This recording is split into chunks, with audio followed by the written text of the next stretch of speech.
Mesdames et messieurs, le serment oblige, sinon à Porto Novo et région, il fait sérieusement frais. Et chaque matin, nous y sommes pour la présentation de la une des journaux.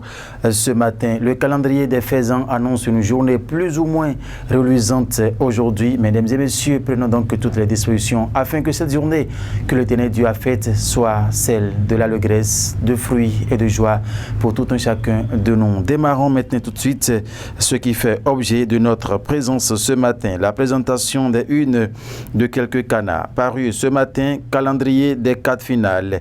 Coupe d'Afrique des Nations, 33e édition. C'est le quotidien Le Démocrate Info qui l'affiche en fausse manchette ce matin. Plateau, première session du Conseil départemental de concertation, de coordination également. Le nouveau code de l'administration territoriale entre en vigueur dès le mois prochain. Cette première session est la dernière pour certains anciens membres, selon le préfet Setonumbo. Le quotidien Le Démocrate Info donc affiche cette information à sa une. Matin Libre à présent, le quotidien Matin Libre qui écrit en grand: construction de la voie Wedo Tori, des divinités et tombes bloquent les travaux. En page 2, l'information est à lire. Département de la Liborie, MTN bien à l'écoute des doléances des partenaires. Ce sont donc les titres phares qu'il faut retrouver à la une du journal Matin Libre ce matin, qui laisse place à quel journal? C'est déjà Du Coin Info. Du Coin qui dit obligation des impôts.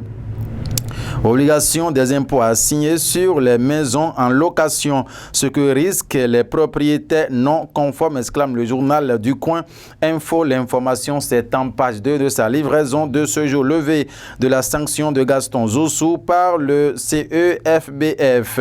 La corporalisation sur fond de marchandage de l'arbitrage, une réalité, s'interroge le journal Du Coin Info.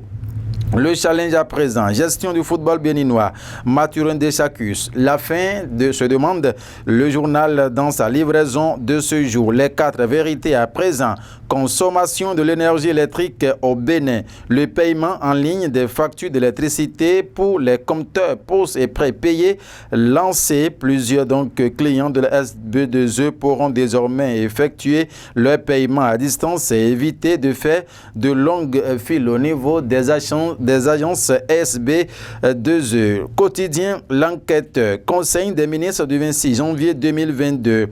Patrice Talon étend son contrôle sur les mairies. 13 cadres nommés dans 3 ministères. L'intégralité du Conseil des ministres est à retrouver dans les colonnes du journal quotidien Enquêteur dans sa livraison de ce jour. Autre titre à la une de ce journal: cacophonie dans la gestion des éléments du sport roi au Bénin. Où sont passés les jeunes joueurs formés au Brésil? Avec le ministre du jeune premier Oswald Omeki à la une. L'information est à retrouver. Dématérialisation des services publics.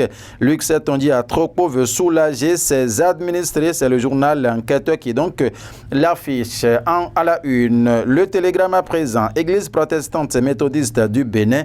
Le président Kondiesu Amos Unsa annonce la célébration des 180 de l'église. L'année 2022 est déclarée l'année missionnaire pour cette église. Le Télégramme nous l'apprend donc. La boussole à présent.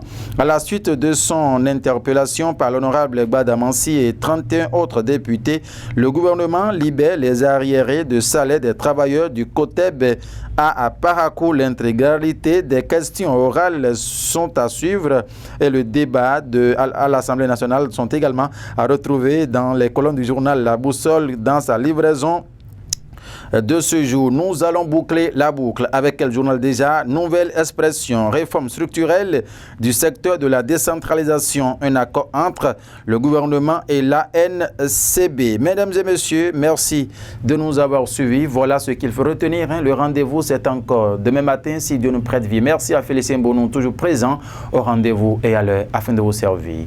Au revoir.